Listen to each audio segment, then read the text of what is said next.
Mercure, Titan se dissimule sous une épaisse couche de brume orangée. Personne n'a encore jamais vu sa surface. Mais Cassini libère son petit module d'exploration, Huygens, qui va se mettre à la tâche. Cette mission va bousculer les conceptions admises jusqu'ici sur l'existence de la vie extraterrestre. Ces images ont été enregistrées par Huygens alors qu'il perçait les nuages et la brume.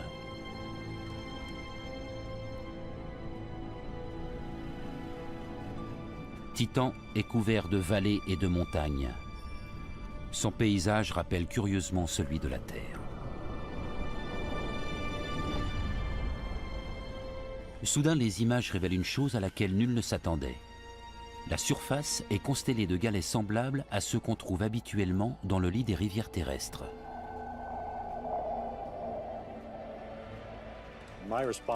Je n'en revenais pas. La surface présentait l'aspect d'un désert. Et pourtant, les données fournies par le module indiquaient que le sol était humide. À des centaines de kilomètres au-dessus de Huygens, le radar de Cassini balaye la surface de Titan. Il permet d'observer un paysage parsemé d'étendues ressemblant à des centaines de lacs. Celui-ci s'étend sur près de 20 000 km², presque la superficie du lac Ontario, l'un des grands lacs. C'est une découverte surprenante. C'est la seule planète autre que la Terre présentant un liquide en surface. Mais quelle est la nature de ce liquide? La température sur Titan avoisinant les moins 180 degrés, si c'était de l'eau, elle serait gelée. L'un des instruments de Cassini analyse les ondes infrarouges renvoyées par la surface des lacs. Les résultats obtenus permettent de conclure qu'il ne s'agit pas d'eau, mais de méthane et d'éthane liquide, des substances présentes sur Terre sous forme de gaz volatile inflammable. Les données fournies par Cassini sont si précises que les chercheurs n'ont aucun mal à se figurer ce que l'on ressentirait à fouler ce sol froid et lointain.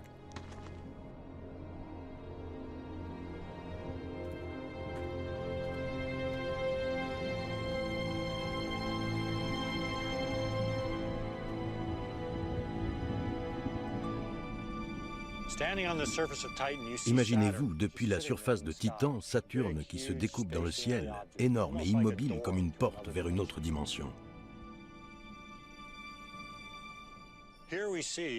Vous voyez des lacs de méthane liquide, et sur la ligne d'horizon, des montagnes faites d'une glace si dure qu'on croirait de la pierre. Ces montagnes ont été sculptées par le méthane liquide qui constitue ces lacs. En levant les yeux vers Titan, vous voyez arriver un orage, ou même une série d'orages.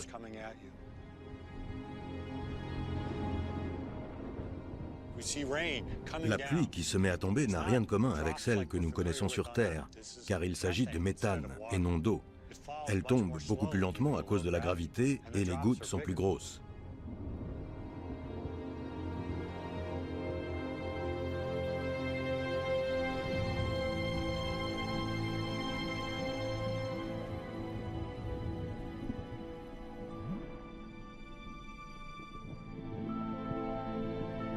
Mais quelle conclusion un chercheur comme Chris McKay peut-il tirer de la présence d'un liquide sur la surface de Titan?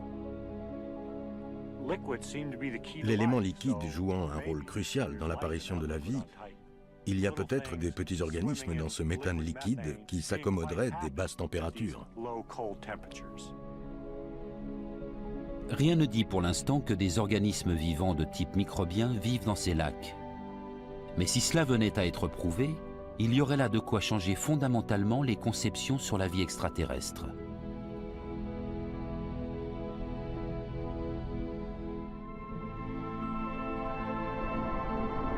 Si la vie était capable d'évoluer dans des environnements aussi radicalement différents que la Terre et Titan, cela tendrait à démontrer sa capacité à évoluer selon des modes variés dans des environnements eux aussi très variés. Jim Green est le directeur de la division des sciences planétaires de la NASA. L'une des questions qui nous taraude est de savoir si nous sommes seuls. C'est une interrogation fondamentale.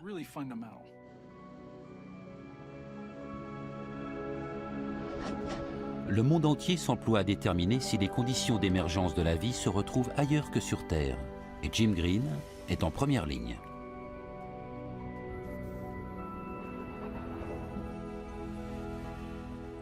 La recherche d'informations sur des traces de vie nous emmène au-delà de la Terre, jusque dans le système solaire.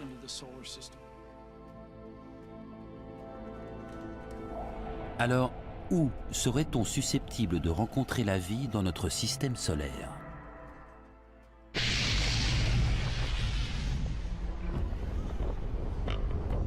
Partons du Soleil. La première planète que l'on découvre, c'est Mercure. Son environnement semble particulièrement hostile.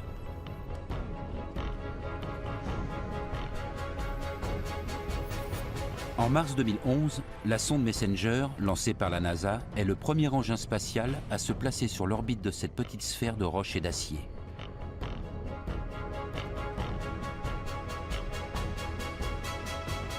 Voici quelques-unes des premières images qu'elle a rapportées.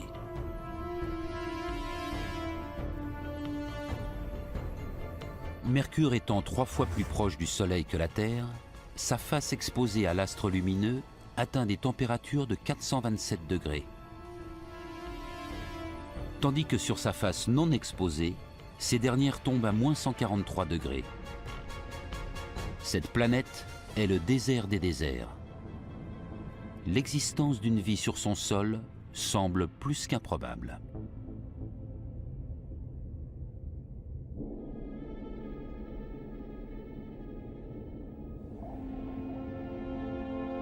La plus proche voisine de Mercure, Vénus, est presque aussi hostile. Elle a beau être 2 fois plus éloignée du Soleil, elle affiche jusqu'à 471 degrés.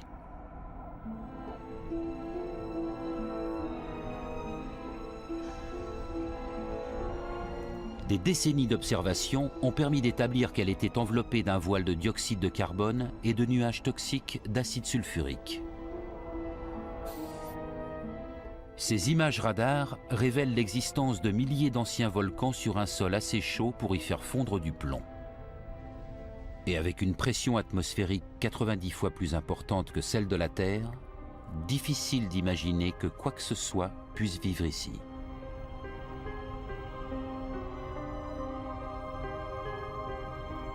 Pourtant, des analyses de la composition chimique de l'atmosphère permettent de penser que de l'eau a coulé un jour à la surface de Vénus. Si une forme de vie a existé ici, cela reste à prouver. Alors, qu'est-ce qui fait de la Terre, la 3e planète en partant du Soleil, un monde propice à la vie? La réponse, c'est un trio d'ingrédients clés.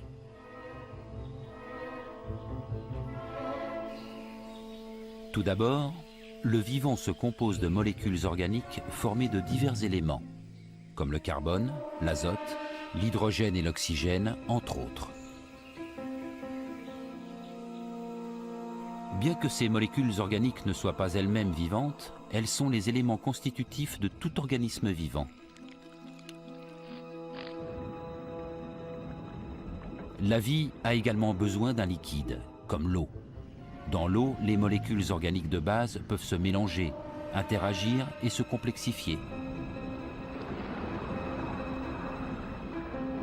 Le dernier ingrédient, c'est une source d'énergie, comme le Soleil, dont la fonction est de permettre les réactions chimiques qui poussent la vie à évoluer du plus petit microbe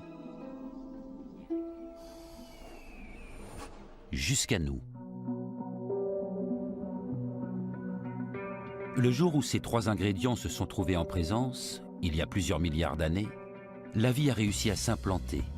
Et elle se maintient depuis lors jusque dans les environnements les moins accueillants, comme ici.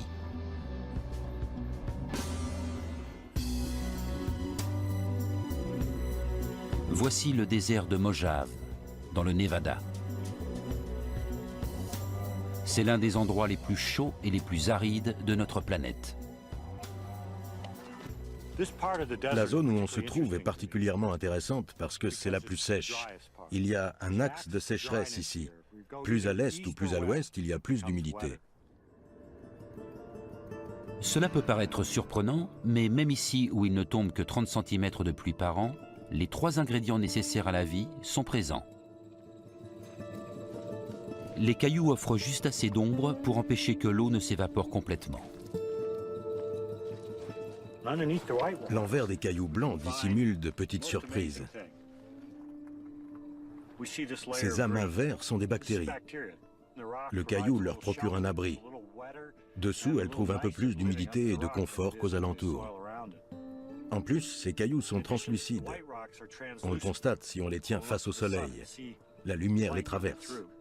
Ces organismes effectuent leur photosynthèse au cœur d'un désert où rien d'autre ne pousse, en investissant un genre de mini-serre. Ceci démontre que même dans les lieux les moins accueillants de notre planète, si les bonnes conditions sont réunies, la vie a sa chance.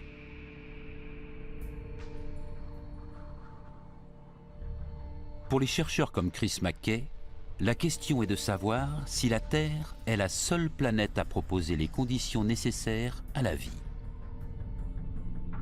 L'un des moyens de répondre à cette question est d'étudier la formation des planètes comme la nôtre afin de déterminer les conditions d'apparition des ingrédients de base. Pour cela, il nous faut remonter à 4,6 milliards d'années en arrière, à la naissance de notre système solaire. Un immense nuage de poussière et de gaz commence à se contracter sur lui-même alors que la pression des gaz augmente. La température en son centre grimpe jusqu'à atteindre plusieurs millions de degrés, jusqu'à ce que l'énergie issue du jeune soleil balaye au loin certains des nuages, illuminant de ce fait le système solaire naissant qui va voir l'apparition des planètes.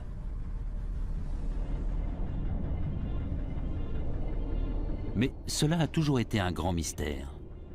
Comment ce nuage de poussière tourbillonnant est-il devenu ces imposantes planètes que nous connaissons? Comment des particules microscopiques atteignent-elles la taille de balles de golf? Comment évoluent-elles en sphères de 10 mètres de diamètre jusqu'à former des embryons de planètes? De nombreuses étapes nous échappent encore. Selon de nombreux chercheurs, nous pourrions en apprendre davantage grâce aux astéroïdes. Car ce sont les plus anciennes roches du système solaire, les débris du tumulte de sa naissance.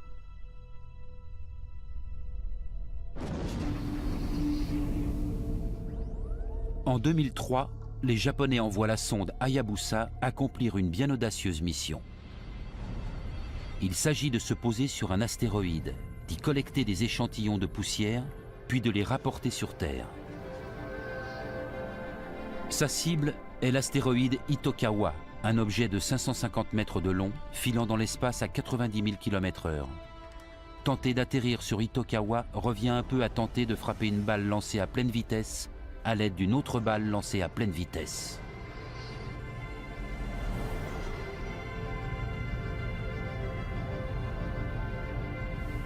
En japonais, Hayabusa signifie faucon, car tel un faucon, la sonde devait fondre sur sa cible, saisir un échantillon et repartir immédiatement.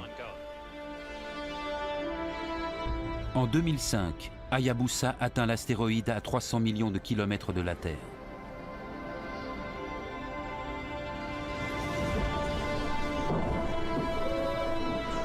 Il n'y reste que le temps de collecter son échantillon. Il lui faudra 5 ans pour rapporter sur Terre la poussière d'astéroïdes.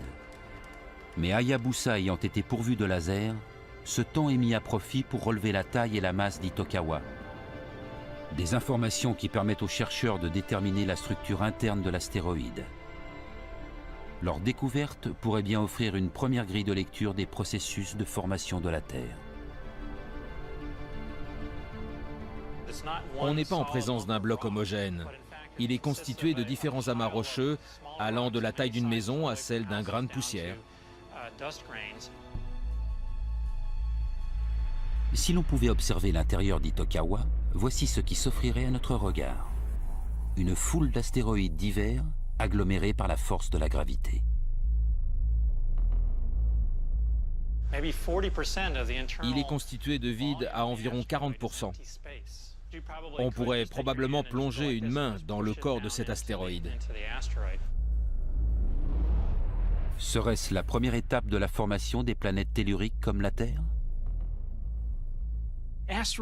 Les astéroïdes ne sont pas que des blocs de roche, ils sont des éléments constitutifs des planètes. Sur des périodes longues de centaines de milliers d'années, les astéroïdes comme Itokawa connaissent des collisions incessantes grâce auxquelles ils gagnent en volume et en chaleur. Et ils attirent d'autant plus d'astéroïdes que leur gravité augmente jusqu'à devenir, sous l'effet des chaleurs extrêmes, des sphères rocheuses au cœur en fusion, des protoplanètes.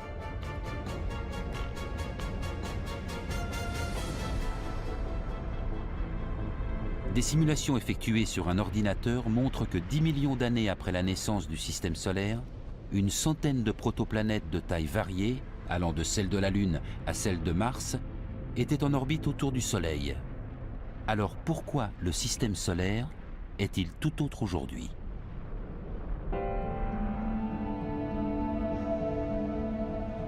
Voici la prototerre, il y a 4,5 milliards d'années. À en croire le géologue Steven Moisich, la Terre de l'époque était radicalement différente de la nôtre. Il faut imaginer un paysage de lave noire parsemé de traces d'impact. Sous vos pieds, essentiellement du basalte, le produit refroidi de la roche en fusion.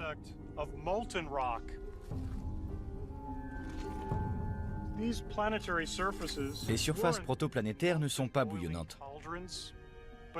À ce stade de leur histoire, le sol est généralement solide et froid. L'atmosphère est saturée de dioxyde de carbone et teintée d'acide sulfurique, produit de l'activité volcanique intense. La Terre embryonnaire devait avoir une atmosphère plus dense que la nôtre. Sous son ciel jaune et rouge, nous n'aurions pas pu respirer. Comment ce monde irrespirable et inhospitalier a-t-il pu devenir la Terre que nous connaissons aujourd'hui? Paradoxalement, c'est un événement cataclysmique qui va permettre la création d'un environnement propice à la vie.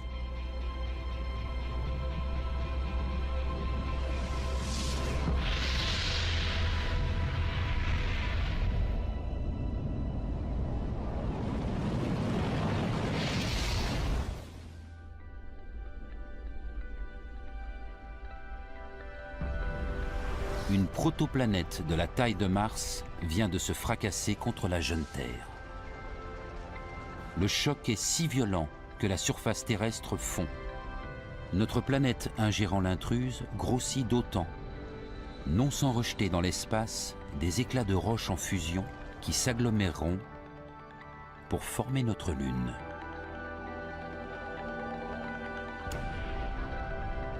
La Terre n'est pas la seule planète à avoir été transformée par un gigantesque impact. Durant des dizaines de millions d'années, toutes les protoplanètes du jeune système solaire ont régulièrement connu des collisions, les faisant gagner à chaque fois en importance au cours d'un jeu de billard planétaire ravageur.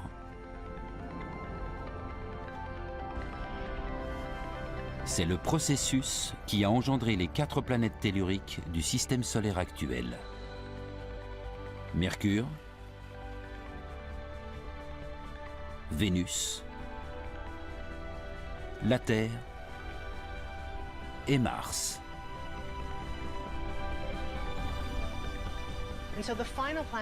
Les planètes qui existent aujourd'hui sont les gagnantes de la grande compétition. Certaines ont été détruites ou éjectées du système solaire, tandis que d'autres ont survécu. Sarah Stewart est planétologue. Elle tente de découvrir comment ces impacts ont pu créer un monde habitable. Un système solaire doit offrir un lot magique de conditions pour qu'émerge une planète comme la Terre.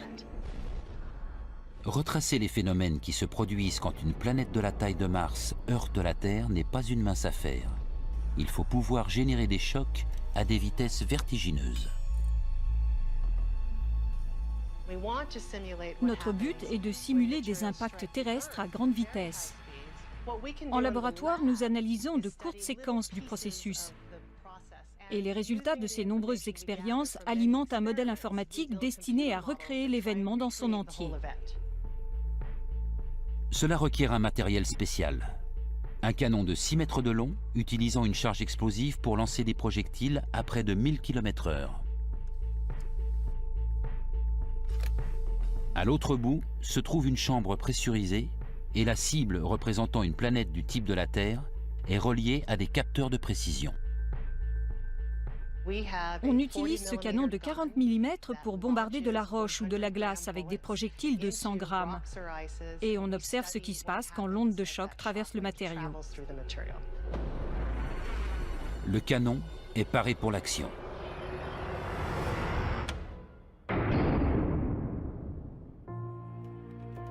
À chaque fois, on procède à un relevé des températures et des ondes de choc générées dans les différents matériaux entrés en collision.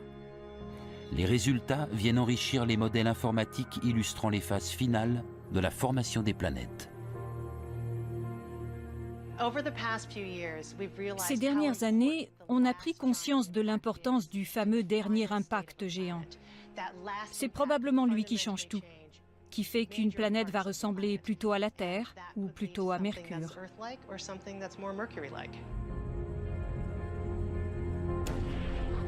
Les travaux de Sarah, bien que non encore aboutis, tendraient à prouver que les impacts géants jouent un rôle dans l'apparition de l'eau à la surface d'une planète.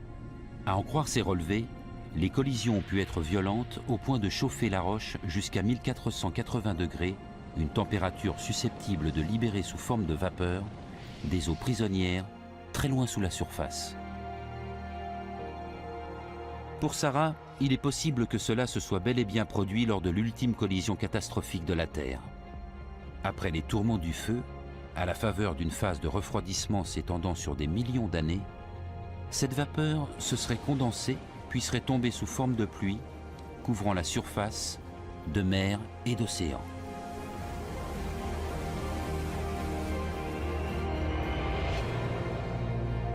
Si l'on postule le bien fondé de cette hypothèse, alors la Terre, plusieurs millions d'années après sa formation, dispose de 2 des 3 ingrédients nécessaires à la vie, l'eau et l'énergie du Soleil.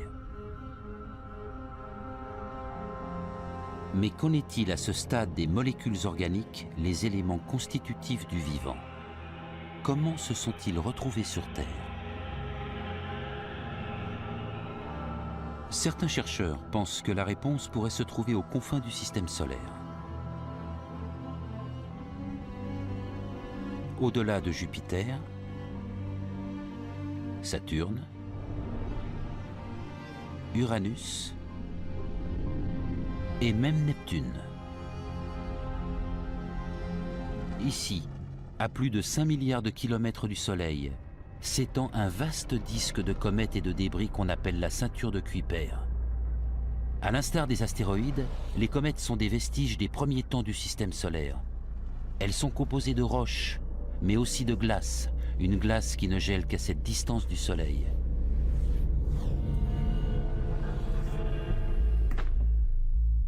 L'astrobiologiste Danny Glavin et son équipe sont persuadés que ce sont les comètes qui détiennent le secret de l'arrivée sur Terre de l'ingrédient ultime nécessaire à la vie.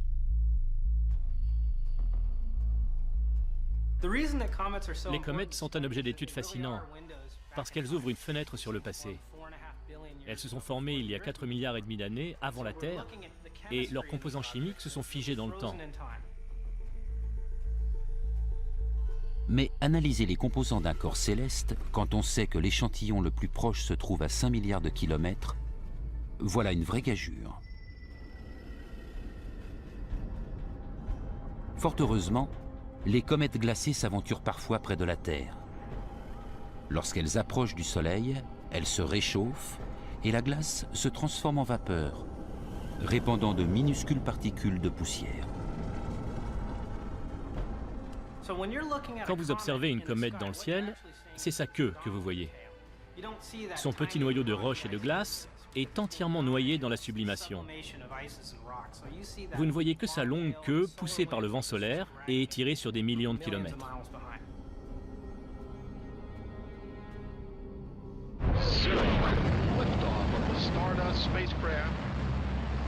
Une fusée Delta II est propulsée dans l'espace. À son bord, la sonde Stardust.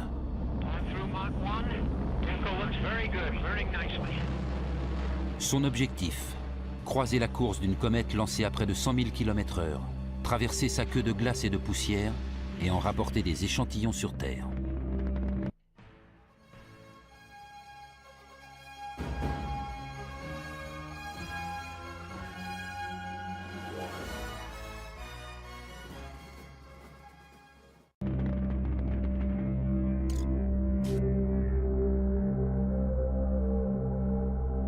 À 390 millions de kilomètres de la Terre, Stardust s'approche de la comète Wild 2. Fonçant vers son cœur, elle recueille ces images de son noyau solide et glacé.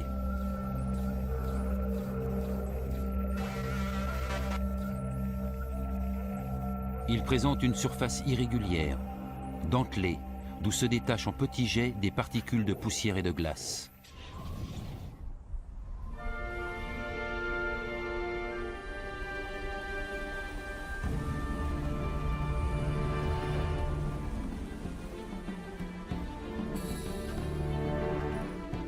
L'astronome John Spencer est spécialiste des objets extérieurs au système solaire. La surface des comètes est très accidentée. Vous avez des pics sauvages hauts de plusieurs centaines de mètres, des précipices, des couches de sol qui semblent avoir été littéralement déchirées.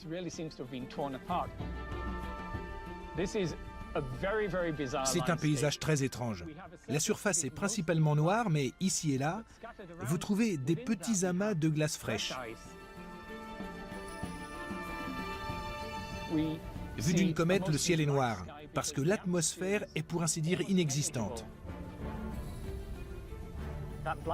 Et ce ciel noir est parfois zébré de geysers de particules de glace éjectées à des vitesses supersoniques.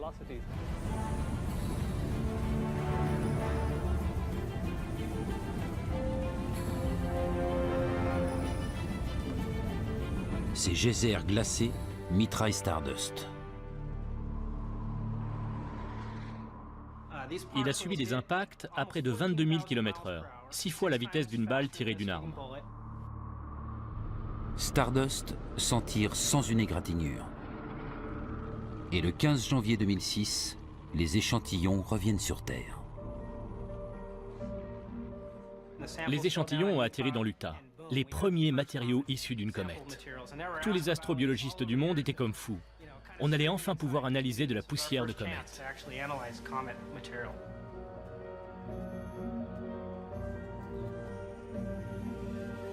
La capsule renferme plus d'1 millier de grains de poussière. Danny Glavin et son équipe s'attellent à leurs analyses 3 ans durant. Puis, ils font une découverte incroyable. Dans les poussières issues de la comète, ils trouvent la trace d'une molécule organique, la glycérine, un composant essentiel des organismes vivants, probablement gelé au cœur de la comète lors de sa formation.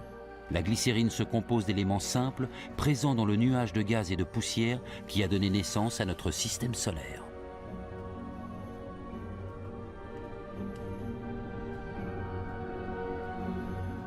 La glycérine est un acide aminé. C'est l'un des éléments constitutifs du vivant. Les acides aminés sont indispensables à la vie. Ils forment les protéines et les enzymes et jouent le rôle de catalyseur des réactions organiques. Sans eux, on n'existerait pas. Tous les êtres vivants sur la Terre, depuis ces bactéries jusqu'à nous, ont besoin des acides aminés. La glycérine a ceci de particulier qu'elle est le plus commun des 20 acides aminés nécessaires à la fabrication des protéines, l'un des principaux matériaux du vivant. Cette découverte indique que les comètes pourraient bien être la source des matériaux organiques nécessaires à l'éclosion de la vie sur Terre. On a prouvé que les comètes pourraient avoir fourni les ingrédients de la vie terrestre. Mais qu'est-ce qui pourrait bien avoir poussé les comètes à venir depuis les confins du système solaire s'écraser sur Terre pour y déposer ces composés organiques ?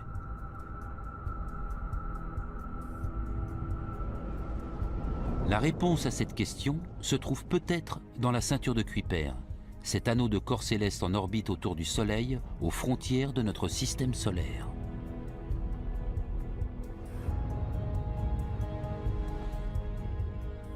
Quand on a découvert la ceinture de Kuiper, on pensait voir ces objets dessiner une belle orbite circulaire autour du Soleil.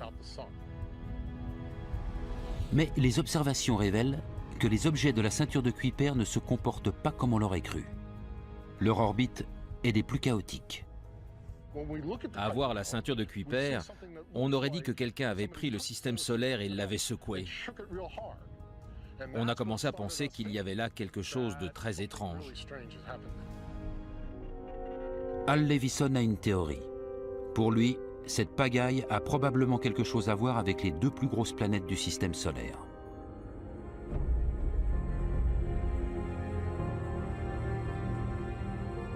Jupiter est tellement énorme qu'elle pourrait avaler plus de 13 000 terres. Saturne, quant à elle, avec ses immenses anneaux de glace, équivaut à 95 fois la masse terrestre. Et quand la taille est gigantesque, la force gravitationnelle l'est aussi. Tout ce qu'on observe découle de l'influence de Jupiter et de Saturne. Hal Levison se demande si le chaos de la ceinture de Kuiper ne résulterait pas de l'intrusion destructrice d'une planète. Afin d'en savoir plus, il procède à de nombreuses simulations sur ordinateur. L'un des modèles générés parvient à recréer les conditions de la ceinture de Kuiper actuelle. Revenons 3 900 000 000 d'années en arrière. La durée d'une révolution de Saturne autour du Soleil équivaut exactement à la durée de 2 révolutions de Jupiter. Cette coïncidence des orbites provoque à chaque rencontre des planètes une très forte poussée gravitationnelle qui éloigne Saturne du Soleil et déstabilise les orbites des 2 planètes les plus éloignées, Uranus et Neptune. Le jeu d'influence entre Jupiter et Saturne a totalement détraqué les orbites d'Uranus et de Neptune. Uranus et Neptune sont poussés sans ménagement vers la ceinture de Kuiper.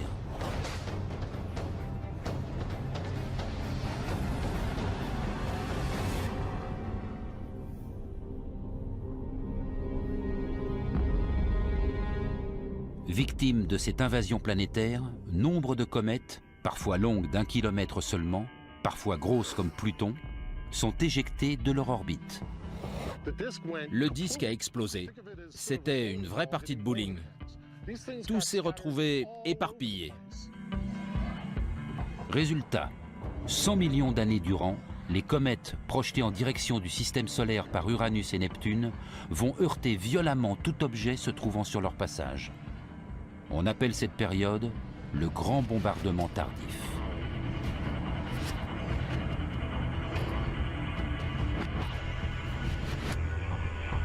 La Terre n'y échappe pas.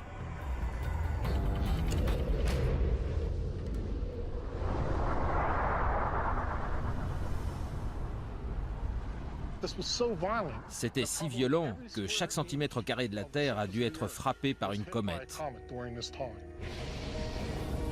C'est l'une des théories les plus valides expliquant l'arrivée en masse sur notre planète des molécules organiques, les éléments constitutifs du vivant.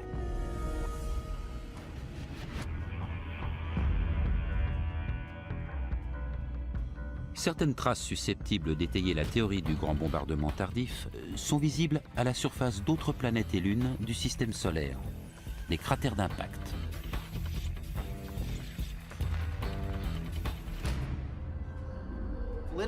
Les germes de la vie se retrouveraient donc potentiellement sur toutes les planètes de notre système solaire. Si les éléments constitutifs du vivant ont bel et bien été distribués par les comètes dans tout le système solaire, la vie a-t-elle pu surgir ailleurs que sur Terre ?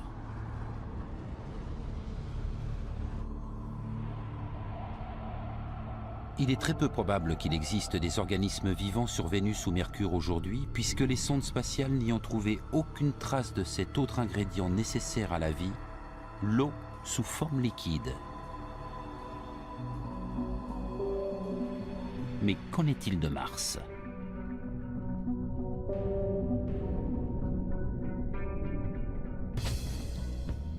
À ce jour, on n'y a encore découvert aucun composé organique, ce qui n'empêche pas les spécialistes d'y chercher les traces des autres conditions nécessaires à la vie. Parmi les nombreuses missions envoyées sur Mars, presque toutes permettent de conclure que l'eau a jadis coulé sur son sol. Sur ces images prises par des satellites en orbite autour de Mars, on voit nettement se découper d'immenses canyons excavés par des flots torrentiels et des vallées formées au gré de rivières impétueuses. Malheureusement, tout indique que cette eau a disparu il y a des milliards d'années, lorsque Mars s'est refroidi et qu'elle a perdu son atmosphère.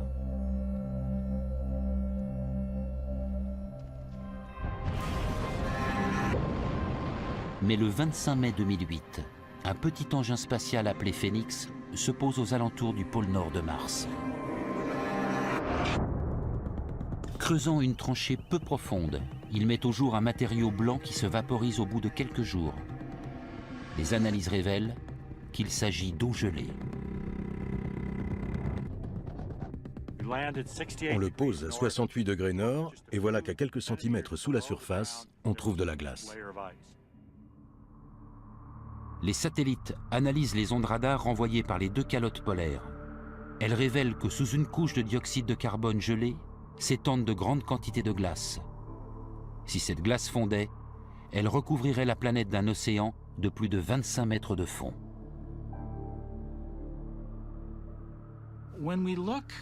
Mars recèle un véritable réservoir aquatique. Ça nous a estomaqués. On n'aurait jamais cru que tant d'eau se dissimulait sous sa surface.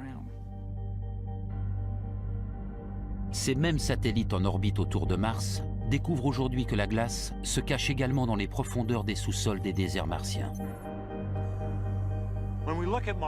En apparence, Mars est un désert, mais en fait, elle recèle beaucoup d'eau sous forme de glace. Mars est un cube de glace recouvert de terre. Ce qui ne veut pas forcément dire qu'on est près d'y déceler de la vie. Là-bas, la glace ne fond pas de la même manière que sur Terre. La pression atmosphérique étant 150 fois inférieure à la nôtre, il est impossible que l'eau existe sous forme liquide à la surface.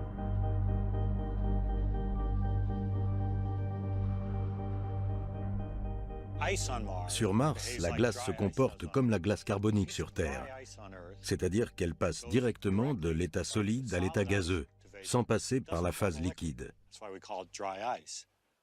C'est une conséquence de la très basse pression atmosphérique. Le fait qu'il n'y ait pas d'eau liquide à la surface de Mars exclut l'apparition des processus chimiques présidant à l'apparition de la vie. Il semble impossible qu'il y ait une forme de vie en surface.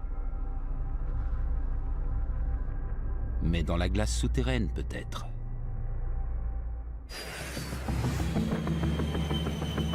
Un groupe de chercheurs rassemblés dans l'un des lieux les plus froids de la Terre entend essayer de répondre à cette question.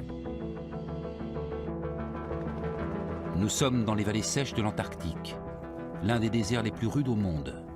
Ici, sous une fine couche de terre gelée, on trouve une glace très proche de celle de Mars.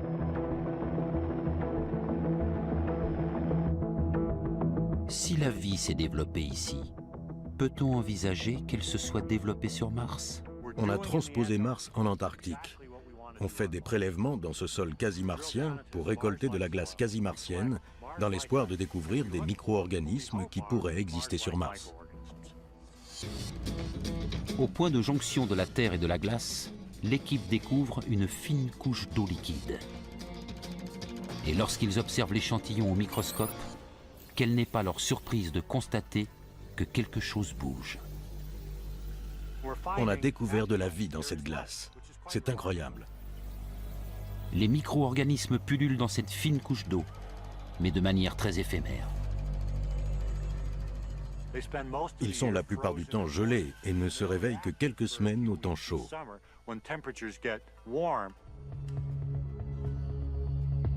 Sur Mars, les températures estivales peuvent atteindre 21 degrés à l'équateur. Se pourrait-il que la glace enfouie sous ce sol fonde, offrant par là des conditions comparables à celles des vallées sèches de l'Antarctique ? Il n'est pas impossible qu'une couche de glace assez proche de la surface, au niveau de l'équateur, nous permette de trouver de l'eau liquide et de la vie.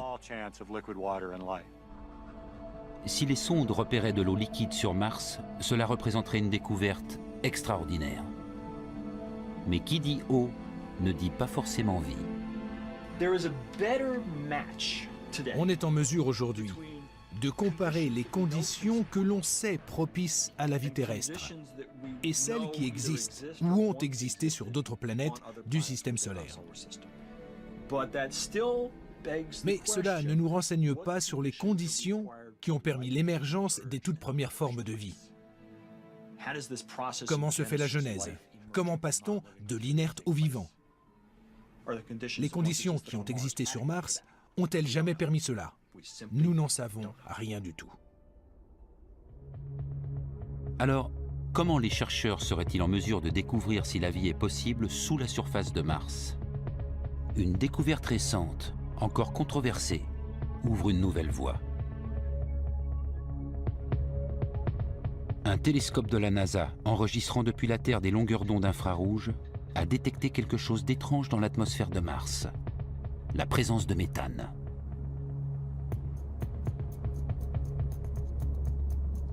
C'est une découverte déconcertante. En effet, une faible part du méthane terrien est issue d'activités géologiques comme celle des volcans de boue. Cependant, nous devons la grande majorité de sa production à des micro-organismes dont il est le déchet. Le méthane est un filon intéressant parce qu'il peut être issu du vivant. Il pourrait constituer une preuve de la présence d'organismes vivants. La présence de méthane est l'une des très grandes découvertes de ces dernières années. D'après de nouvelles données recueillies depuis l'observatoire Keck, certaines zones de Mars rejetteraient des milliers de tonnes de méthane chaque année.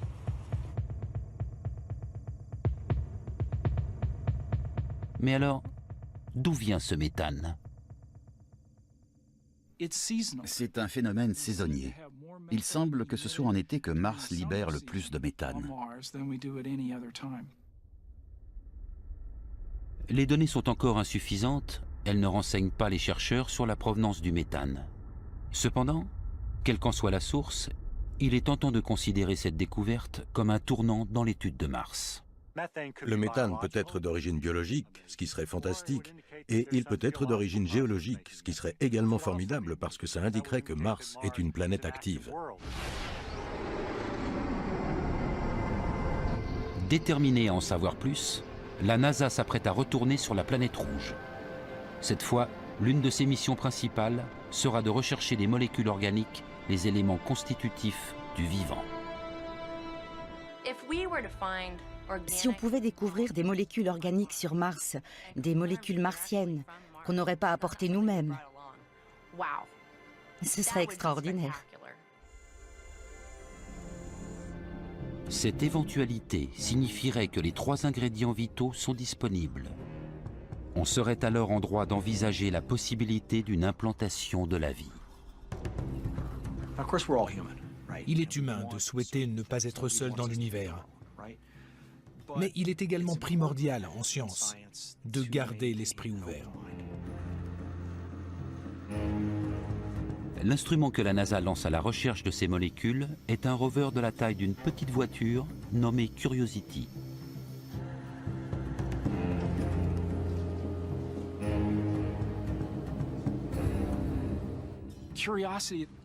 Pour moi, Curiosity représente notre premier grand espoir de détecter de la vie sur Mars. Curiosity renferme les instruments les plus sophistiqués jamais envoyés sur Mars. Il va fouiller, moudre et griller les roches martiennes avant de procéder à des analyses spectroscopiques afin de déterminer si les échantillons contiennent les particules chimiques spécifiques du vivant. Il n'est pas simplement géologue, il est aussi astrobiologiste. Il va scruter les matériaux qui l'entourent comme jamais auparavant. Mais même avec un panel d'instruments ultra pointus, trouver des molécules organiques ne sera pas chose facile. Ça va être compliqué, parce qu'il y a de nombreux processus susceptibles de détruire les molécules organiques. Il y a les radiations spatiales. Il y a aussi les composants oxydants de l'atmosphère martienne. Il s'agit donc de trouver des molécules organiques ayant été protégées pendant un temps de l'environnement martien. La barre est même placée encore plus haut, car Curiosity a pour mission de rechercher des composés organiques spécifiques issus d'organismes vivants. Des preuves que la vie a existé un jour sur cette planète.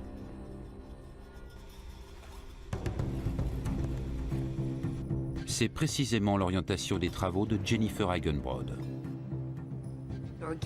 Les molécules organiques portent la trace de leur origine, de leur histoire. Et c'est cette histoire que je veux lire dans les roches de Mars. Cette mission pourrait bien changer notre vision de Mars. D'objet inerte, il passerait à berceau de la vie. Si Curiosity rapportait une preuve que la vie a existé sur Mars, cela aurait d'immenses implications. Si la vie a pu éclore 2 fois dans notre petit système solaire, ça voudrait dire qu'elle est partout. Curiosity ou d'autres missions nous révéleront peut-être que la vie a existé dans des endroits comme Mars, ou même qu'elle existe encore.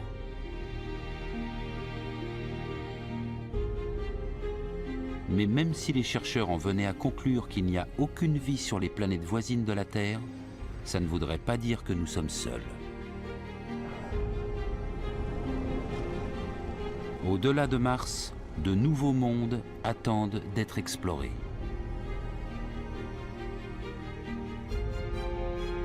Les lointaines lunes en orbite autour des monstres Jupiter et Saturne. Des satellites étranges tels Titan, drapés dans son voile orange. L'un est criblé de centaines de volcans. Un autre est luisant de glace et mystérieusement zébré. Et voyez cette lune minuscule, gravée de fissures profondes. Aujourd'hui, on voit dans ces planètes immenses flanquées de leurs lunes quasiment des systèmes solaires en miniature. Des sondes font sur ces lunes des découvertes de nature à changer nos conceptions sur l'existence de la vie extraterrestre. Elles découvrent de nouvelles sources d'énergie, des océans d'eau liquide dissimulés au regard, des molécules organiques précipitées dans l'espace.